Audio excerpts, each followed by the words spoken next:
নাগপুরে ডাক্তারি পড়ুয়াকে গণধর্ষণের অভিযোগ, আদালত চত্বরে মহিলা আইনজীবীদের প্রতিবাদ।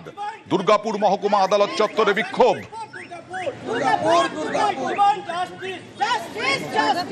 ঘটনাটি ঘটেছে সেটা ভীষণ নিন্দজনক। এর আগেও আমরা দেখেছি আরজিকর ঘটনা একটা নিন্দজনক হয়ে উঠেছে। প্রশাসনকে বলবো যে অলরেডি ওনারা 4 জন অ্যাকিউজ ধরেছে, সেটা বাহাবাও দিন ওনাদেরকে। ঘটনাগুলো দীর্ঘদিন ধরে চলে আসছে বা হচ্ছে, সেটা বন্ধ হোক। এই যে তখন দুর্গাপুজো হয়, এই হয়, সেই সময় নানান সিভিকরা থাকে এবং এই লাইনে যাবেন না, এই দিকে যাবেন না, অনেক রকম নিয়ম কানুন হয়। সেটা শুধু পুজোর সময় হয় কেন? সারা বছর এই সিকিউরিটিটা আমরা প্রশাসনের থেকে পাই না কেন? সারা বছর এই নারী সুরক্ষা বা যে কোনো জনসাধারণের এই সুরক্ষাটা সারা বছর থাকে না কেন? এইটা আমাদের প্রশাসনের কাছে একটা আমাদের দাবি। 5 জনকে ইতিমধ্যেই গ্রেফতার করা হয়েছে গণধর্ষণের অভিযোগে। মুখ্যমন্ত্রী মমতা বন্দ্যোপাধ্যায় গতকালই পুলিশকে কড়া নির্দেশ দিয়েছিলেন। বাংলায় আমরা জিরো টলারেবল, আমরা এখানে কোনো রকম টলারেট করি না। আর তারপরে বিভিন্ন রাজ্যের ছেলেমেয়েরা যেখানে পড়তে আসে, আর প্রাইভেট মেডিকেল কলেজেরও একটা দায়িত্ব আছে তাদের স্টুডেন্টদের টেক কেয়ার করা। ঘটনাটা নিন্দনীয়, আমি ঘটনাকে সাপোর্ট করছি না। যে যেখানেই যেতে পারে তার অধিকার, কিন্তু সবার একটা, যারা হস্টেলে থাকে তাদের একটা সিস্টেম আছে, এবং আমি পুলিশকে বলেছি স্ট্রিনজেন্ট অ্যাকশন নিতে। Nobody will be spared. ইতিমধ্যেই বারবার বলছি 5 জনকে গ্রেফতার করা হয়েছে। আজকে আরো কয়েকজনকে গ্রেফতার করা হয়েছে। তাদের কি পরিচিতি, কোথাকার বাসিন্দা, তাদের বিরুদ্ধে কি অভিযোগ, এই সব নিয়ে সরাসরি চলে যাব প্রতিনিধি অর্পণের কাছে। অর্পণ,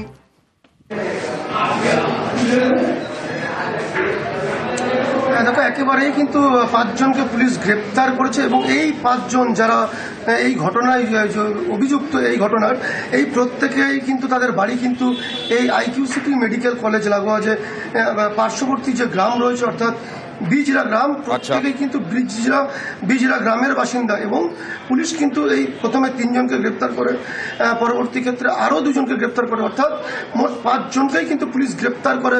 এবং আজ দুর্গাপুর মহকুমা আদালতে বাকি 2 জনকে তোলা হয় এবং পুলিশ কিন্তু তাদেরকে নিজেদের হেফাজতে নিয়ে এই তদন্তের গতি এগিয়ে নিয়ে যেতে চাইছে।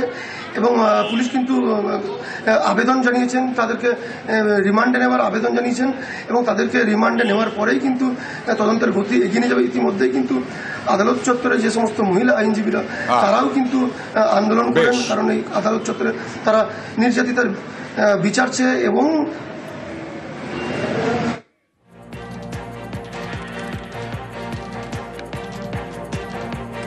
মেদিনীপুরে চলে যাব। মেদিনীপুরে অন্তঃসত্ত্বার মৃত্যু ঘিরে উত্তেজনা, চিকিৎসার গাফিলতিতে মৃত্যুর অভিযোগ অন্তঃসত্ত্বার। মেদিনীপুর মেডিকেল কলেজের ঘটনা, সন্তানের জন্ম দেওয়ার আগেই মৃত্যু, শ্বাসকষ্ট হলেও গুরুত্ব না দেওয়ার অভিযোগ। কথা বলবো প্রতিনিধি শোভনের সঙ্গে। শোভন, যে অভিযোগটা উঠছে তা তো গুরুতর। একেবারে বান্দা। দেখো, মেদিনীপুর মেডিকেল কলেজে গতকাল সন্ধ্যে নাগাদ বেল্লা এলাকার একটি প্রসূতিকে ভর্তি করা হয়, ভর্তি করার জন্য আনা হয়েছিল এবং শ্বাসকষ্ট জনিত কারণে তাকে ভর্তির জন্য আনা হয়েছিল। কিন্তু পরিবারের যেটা অভিযোগ যে তাকে ভর্তি করা হয়নি, তাকে প্রাথমিক চিকিৎসা করা হয় এবং প্রাথমিক চিকিৎসার পরে ঘন্টা 2 বাদে তাকে ছেড়ে দেওয়া হয়। এবং তারপরেই কিন্তু গতকাল মধ্যরাতে তার আরো নানা সমস্যা দেখা দেয় এবং বাড়াবাড়ি হওয়ার পরে রাত্রি 2টো নাগাদ তাকে মেদিনীপুর মেডিকেলে পুনরায় ভর্তি করা হয় মাতৃমা বিভাগে। এবং সেখান থেকেই তাকে কিন্তু তার শারীরিক অবস্থার অবনতি হয়, সেখান থেকে তাকে আইসিইউতে রেফার করা হয় এবং প্রায় ভোর 6টা নাগাদ সেই আইসিইউতে কিন্তু চিকিৎসা চলাকালীন ওই প্রসূতির মৃত্যু হয়। এরপরেই কিন্তু গুরুতর অভিযোগ উঠে পরিবার। মৃতার স্ত্রী, মৃতার স্বামী কি বলছেন দেখুন। চিকিৎসার গাফিলাতি আমাদের সেই সন্ধ্যা 6টার সময় যদি অ্যাডমিট করতো, আশা করি আমার স্ত্রী, আমার সন্তান ঠিকই থাকতো। সিনিয়র ডাক্তার কাউকে দেখতে পাইনি স্যার, আমাদের ঢুকতেই দেয়নি। আমরা বলবো কি সিনিয়র কি জুনিয়র, এই যে গেট কিপাররা থাকে ওরাও ঢুকতে দেয় না। একজন মানে রুগীর সঙ্গে একজন মহিলা। এনএসবিপি আসুক, এর চূড়ান্ত একটা পর্যায়ে সিদ্ধান্ত করুক। হ্যাঁ, আশা করি সলিড টাইমে চিকিৎসা হলে আমার স্ত্রী এবং সন্তান বেঁচে যেত। শ্বাসকষ্ট হলেও গুরুত্ব না দেওয়ার অভিযোগ, আর এই অভিযোগে ইতিমধ্যেই তদন্ত কমিটি গঠন। মেদিনীপুর মেডিকেলে অন্তঃসত্ত্বার মৃত্যু, তাতে তদন্ত কমিটি গঠন। তদন্ত কমিটি গঠন কিভাবে হলো, কারা কারা থাকছেন সেই তদন্ত কমিটিতে, কি দেখা হবে, আবার কথা বলবো শোভনের সঙ্গে। শোভন, অনন্ত, দেখো যে তদন্ত কমিটি গঠন করা হয়েছে পরিবারের অভিযোগের পরেই কিন্তু জেলা স্বাস্থ্য দপ্তর বিষয়টি রাজ্য স্বাস্থ্য দপ্তরকে জানায় এবং রাজ্য স্বাস্থ্য দপ্তরের তরফেই ইতিমধ্যে কিন্তু 3 সদস্যের একটি তদন্ত কমিটি গঠন করা হয়েছে। ইতিমধ্যে কলকাতা থেকে কিন্তু সেই তদন্ত কমিটির যারা সদস্য রয়েছেন তারা রওনা দিয়েছেন। বিকেল নাগাদ মেদিনীপুর মেডিকেল কলেজ হাসপাতালে পৌঁছবেন তারা এবং এখানে জেলা স্বাস্থ্য দপ্তরের তরফেও এক প্রতিনিধি থাকবে সেই তদন্ত কমিটিতে এবং বিষয়টি খতিয়ে দেখা হবে গতকাল যে ভর্তি করা হয়েছিল সেই সময় কোন কোন ডাক্তার ছিল সেই ওয়ার্ডে বা কি প্রোটোকলে তাকে ভর্তি করা হয়েছিল বা কি কি শারীরিক সমস্যা ছিল ওই প্রসূতি সমস্ত কিছু খতিয়ে দেখা হবে এবং তারপরে তদন্ত কমিটি সেই রিপোর্ট রাজ্য স্বাস্থ্য দপ্তরকে জানাবে। বেশ, সিওমএইচ কি বলছেন দেখুন। আমার কাছেও পেশেন্ট পার্টি এরকম অভিযোগ জানিয়েছেন ওভার টেলিফোন। তো আমি সেটা জানা মাত্র আবার এন থেকে একটা তদন্ত কমিটি গঠন হয়েছে এবং তারা এখন সমস্ত ডকুমেন্ট কালেক্ট করছে, তদন্ত হচ্ছে, যেটা স্যার বললেন এমডিজিপি স্যার। আর স্বাস্থ্য ভবন থেকেও একটা উচ্চ পর্যায়ের প্রতিনিধি দল মানে তদন্ত কমিটি আসছেন, তারা অন দ্য ওয়ে আছেন, বিকেলবেলা নাগাদ পৌঁছবেন, তারাও তদন্ত করে দেখবেন। পুরো ব্যাপারটাই এখন তদন্তাধীন বিষয় এবং এটা নিয়ে এখনই বেশি কিছু কথা না বলে।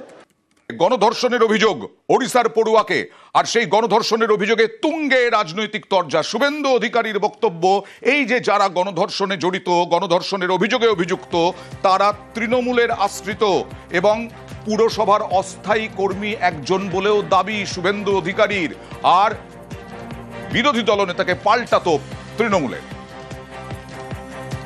আজকে যে গ্রেপ্তার হয়েছে নাসির উদ্দিন, তিনি দুর্গাপুর পুর নিগমের অস্থায়ী কর্মী, তৃণমূলের ক্যাডার। ওনার বাবা পার্টির পোর্টফোলিও হোল্ডার। এই ঘটনার সঙ্গে এতদিন তো অনেক তথ্য চলছিল, আজকে আরেকটি নতুন তথ্য যুক্ত হলো যে এই গণধর্ষণের সঙ্গে সরাসরি তৃণমূল কংগ্রেসের পদাধিকারীও যুক্ত। স্বাভাবিকভাবে শাসক যেখানে শোষক, সেখানে আইনের শাসন এবং বিচার পাওয়ার কোনো জায়গা নেই। পুলিশ গ্রেপ্তার করেছে, পুলিশ সঠিক সময়ে চার্জশিট দেবে, পুলিশেরই দায়িত্ব যাতে ফাঁসি মানে ডেথ কনভিকশন হয় বিএনএস এর অন্দরে, পশ্চিমবঙ্গ আর পুলিশকেই করতে হবে।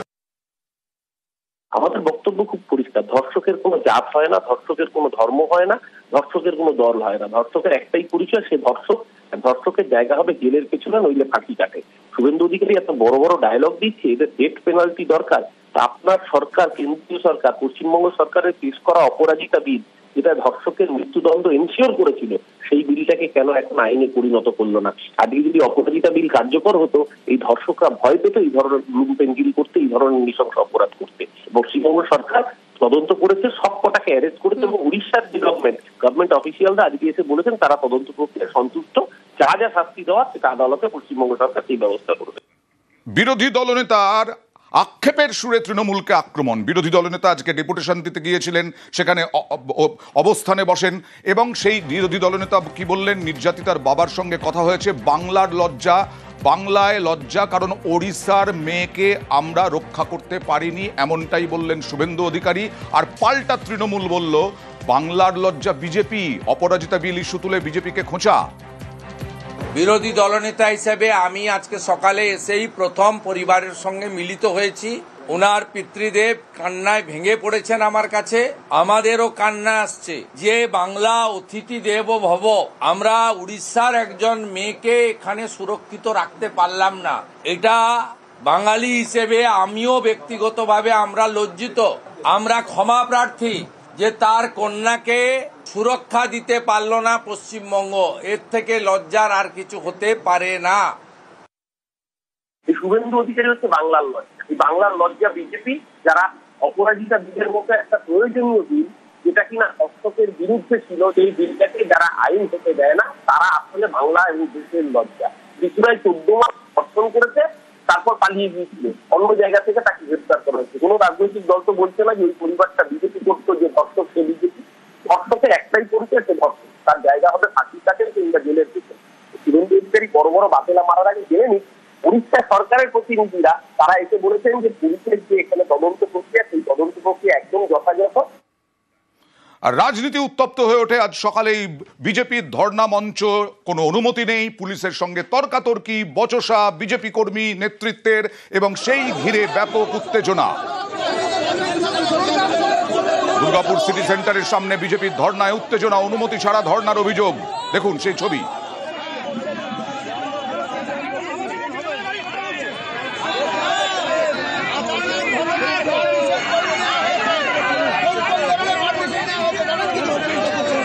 এই ধর্ণা মঞ্চে কিছুক্ষণ পরে পৌঁছন শুভেন্দু অধিকারী, বিরোধী দলনেতা শুভেন্দু অধিকারী, আর ওই মঞ্চ থেকে পুলিশকে চ্যালেঞ্জ ছোড়েন। যেভাবে পুলিশ আমাদের আসুন, তুলুন চেয়ার, আসুন। আপনারও স্ত্রী আছে, বোন আছে, মেয়ে আছে। বোলপুরের আইসির মার স্ত্রীকে যখন ধর্ষণ করবে বলেছিল, কোথায় ছিলেন আপনারা? কোথায় ছিলেন?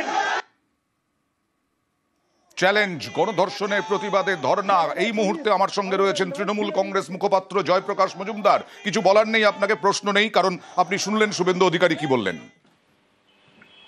না, এসব তো হাওয়া গরম করার জন্য এরকম বলছেন। সব থেকে বড় কথা, গত 24 ঘন্টায় বিজেপি শাসিত 3টে রাজ্যে 3টে ধর্ষণের ঘটনা ঘটেছে। তার মধ্যে একটা ন্যাক্কারজনক, ত্রিপুরাতে 14 মাসের শিশুকে, সে মৃত। তার আগে উত্তরপ্রদেশে 14 বছরের একটি বাচ্চা মেয়েকে, তারপরে জয়পুরে। এইসব ঘটনার কোনো প্রতিবাদ করেন না শুভেন্দু অধিকারী, তার জন্য কোনো বিচার চান না। সেখানে যাকে যাকে, আর পশ্চিমবঙ্গে যদি হয় তখন বলেন পশ্চিমবঙ্গের কলঙ্ক।